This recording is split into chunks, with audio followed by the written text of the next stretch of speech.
What's up guys, it's Will back again, and today's review is Masterminds. I know I'm a tad late on this one, but with all the movies that have come out recently and the requests I've had to complete, Masterminds just kind of fell by the wayside. But nonetheless, Masterminds is an action comedy film that was directed by Jared Hess and is based on the actual 1997 Loomis Fargo robbery that took place in Charlotte, North Carolina. Well, this film primarily follows Zach Galifianakis' character David Gant, a guard who works for Loomis Fargo that isn't quite satisfied with the way his life has gone thus far. He's set to be married to a woman he doesn't truly love, and deep down he realizes that he has feelings for his coworker Kelly, played by Kristen Wiig. Well, one day a friend of Kelly's, Steve Chambers, played by Owen Wilson, comes up with this master plan to rob Loomis Fargo of $17 million, and they recruit David for his inside knowledge and access. And the rest of the film is spent watching the group plan and execute their robbery of Loomis Fargo, and then attempt to actually get away with it and divide the shares evenly as their partnership inevitably goes south. Okay, so I didn't go into this film with super high expectations, because when I watched the trailers I got the impression that the actual film itself would be silly and ridiculous with a relatively poor story.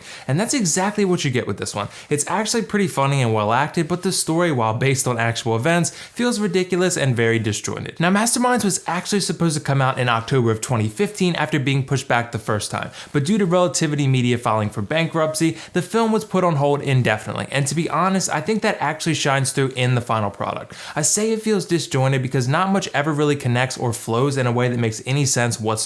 Things just happen at a very breakneck pace with little to no build-up or even continuity, and I think the turmoil behind the scenes and the fact that this movie was sort of in development hell may have severely restricted the quality of the final product. It all just felt very disorganized, and that's something you might not even care about, depending upon how funny you find the comedy itself. I personally really enjoyed the brand of comedy that this film delivers because it's silly and witty and just raunchy enough to keep you satisfied. I knew very little about this film coming in, but I remember leaning over to my brother in the theater and saying that this reminds me a lot of a not nearly as good Napoleon Dynamite. And lo and behold, I looked into it, and the director of this film, Jared Hess, actually wrote and directed Napoleon Dynamite as well. So like I said, this movie is not nearly as good as Napoleon Dynamite, but the cinematography and color tones feel familiar, and the brand of comedy even feels somewhat similar. But you know what the biggest difference between Napoleon Dynamite and Masterminds is? The characters. The characters in Napoleon Dynamite were so well defined, and each one of them had such a unique personality that lended itself to the oddity of the story. And while that happens on a lesser degree in Masterminds as well, there wasn't much special or peculiar enough about these characters to really make them all that interesting. This was another case where I thought the acting overall was solid, but the characters weren't, because there wasn't one single performance in this entire film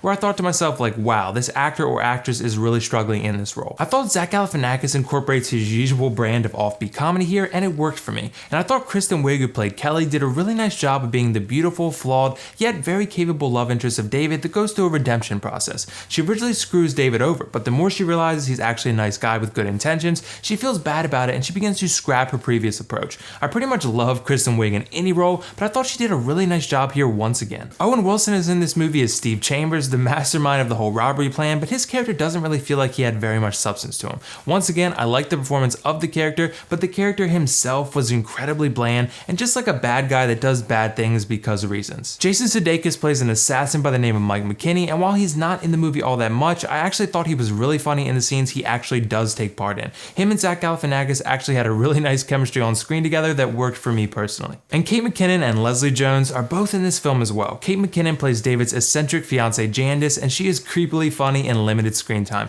And Leslie Jones is good as an FBI agent that attempts to solve this ridiculous case in extremely limited screen time. So as for the comedy itself, like I said, there are certainly some misfires, but I for the most part found this movie to be pretty funny. So you have to ask yourself whether you care about the story all that much, or whether you just want to watch a movie that has some funny and talented actors in it that translates to some quality humor and very laughable scenes. I think the brand of humor is probably best described as raunchy and slapstick, which you're either usually a fan of or you're not. So whether you'll find this movie funny is completely dependent upon your taste. One last thing I want to mention is the ending. The film does a fairly poor job of building up the conflict between Steve and David, and then when it comes to a head in the final act, it just feels very anticlimactic. There's a very brief showdown and it's over so fast that you'll probably be like, damn, that's it? Just like I was. But overall, Masterminds is sort of a mixed bag. I thought it had some nice acting performances and a good cast, some nice cinematography, and a mostly strong brand of comedy. I also felt the story was incredibly disjointed, the characters were pretty bland as a whole, there were several jokes that felt completely flat, and the ending was very anticlimactic. I'm gonna give Masterminds a 6 out of 10, and generally recommend that you pass on this one in theaters unless you're looking for some good laughs and don't care at all about the story. So did you guys see Masterminds yet? What did you think of it? Let me know your thoughts in the comments below. And if not, let me know whether you'd be interested in watching this film or not. And as always, if you like this video, click that like button and don't forget to subscribe to my channel for much more content like this. That's all for now though. This is WillFoxification signing off. See you in the next review.